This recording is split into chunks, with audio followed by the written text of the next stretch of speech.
Welcome to this explainer. I mean, we've all looked deeply into someone's eyes before and thought, wow, that's intense.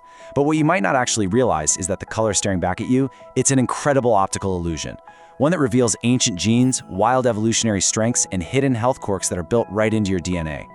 So today, we're breaking down the fascinating science behind 8 different eye colors to uncover the specific hidden advantages each one brings to the table. Go ahead and grab a mirror, blink twice, and let's get right into it. So first things first, look in that mirror. Technically speaking, every single person on Earth has the exact same eye structure. The only difference is just the amount of melanin. You know, the pigment that determines how dark or light your eyes are. And honestly, here's the wildest part. If you were to shine a super bright light through a dark brown eye, seriously, please don't actually try this at home, it might actually look blue underneath. The color you're seeing is quite literally just an illusion created entirely by how that melanin interacts with the light hitting it.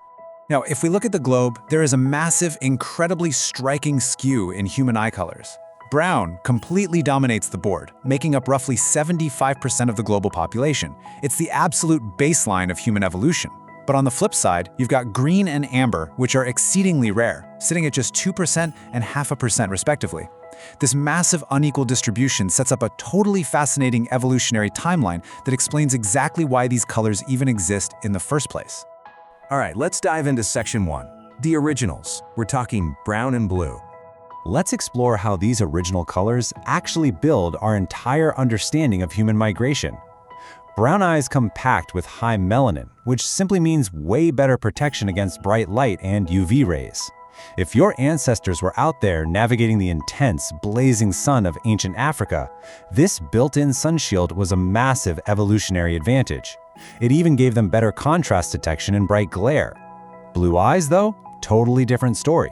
They have incredibly low melanin. This lets way more light enter the eye, which was a huge distinct advantage as humans migrated north into Europe. It enabled much better vision in those dim, low-light environments of northern latitudes. So, the really crucial point here is exactly when and how this shift happened. Get this, roughly 6,000 to 10,000 years ago, there was this single random genetic glitch. Scientists actually believe that every single person alive today with blue eyes shares one common ancestor. Just one ancient human whose body simply decided, you know what, I'm gonna delete the brown pigment code. So if you're sitting there with blue eyes right now, your eyes are literally the result of an ancient mutation that essentially turned your irises into a tiny version of Earth's atmosphere, scattering light to create that distinct blue effect. Absolutely wild. And interestingly enough, these ancient pigment levels, they translate into some very real modern health quirks.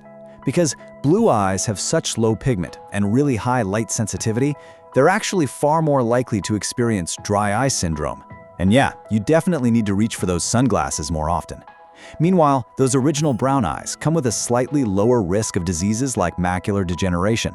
But, ironically, individuals with brown eyes might actually be more sensitive to seasonal depression. Your mood settings are practically hardwired to your eye color. Moving right along to section 2, the rare shifters. That's your green, hazel, and gray. Coming in at just 2% of the world, which, by the way, is mathematically rarer than redheads in people who actually read terms of service agreements, we have green eyes. Green requires an absolute perfect storm. A little bit of melanin, some light scattering, and a very specific yellowish pigment called lipochrome. What's super amazing is that almost no one is actually born with green eyes. Babies usually start out with blue or gray, and the green only develops as the melanin kicks in later on. This hyper-specific blend gives green-eyed folks a serious advantage in low-light settings like dusk and twilight. Then we've got hazel, easily the most fabulously confusing color of the bunch. I mean, sometimes they look green, sometimes they look golden, but it's not some kind of mood magic, it's just pure physics with a little flair. Because hazel eyes sit right smack in the middle of the spectrum, lighter than brown but more pigmented than green, they are the ultimate all-rounders. They have a higher concentration of melanin, specifically around the edge of the iris, and that allows them to adapt incredibly well, handling both very dark and very bright conditions with total ease. And that brings us to gray eyes, found in just 1% of the population, mostly up in Northern or Eastern Europe. Now, gray isn't actually a pigment at all. It's the result of having even less melanin than blue eyes. It's literally the absolute minimum pigment path your genetics can take.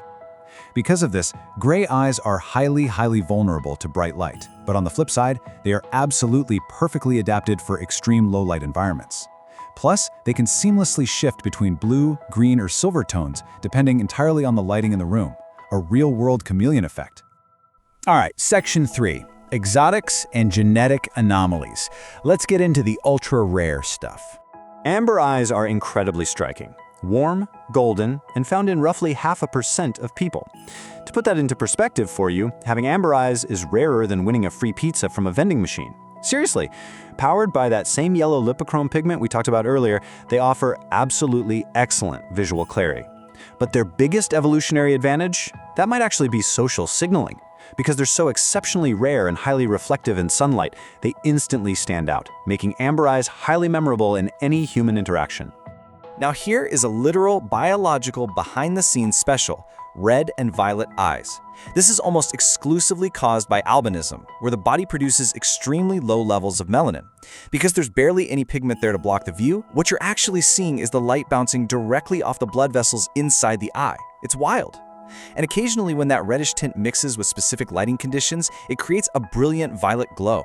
It's a remarkably rare trait that definitely acts as a powerful social advantage by just instantly capturing attention. And finally, we have heterochromia, the ultimate double feature.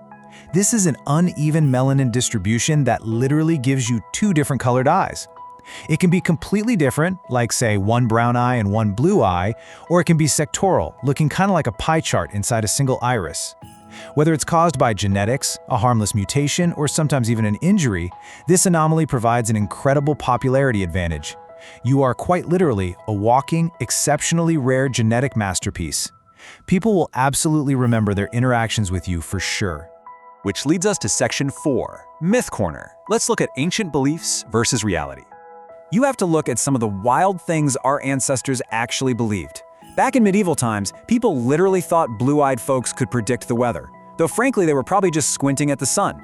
Green eyes in ancient Rome, that meant witchcraft or seduction. Amber-eyed folks were thought to possess literal animal traits from wolves or cats. Gray eyes were heavily deemed the eyes of the gods. And man, if you had heterochromia, society thought you could simultaneously see heaven and hell. Today, thankfully, modern science beautifully replaces all these superstitions with the much cooler reality of physics and evolution. Let's wrap things up with Section 5, the science of melia.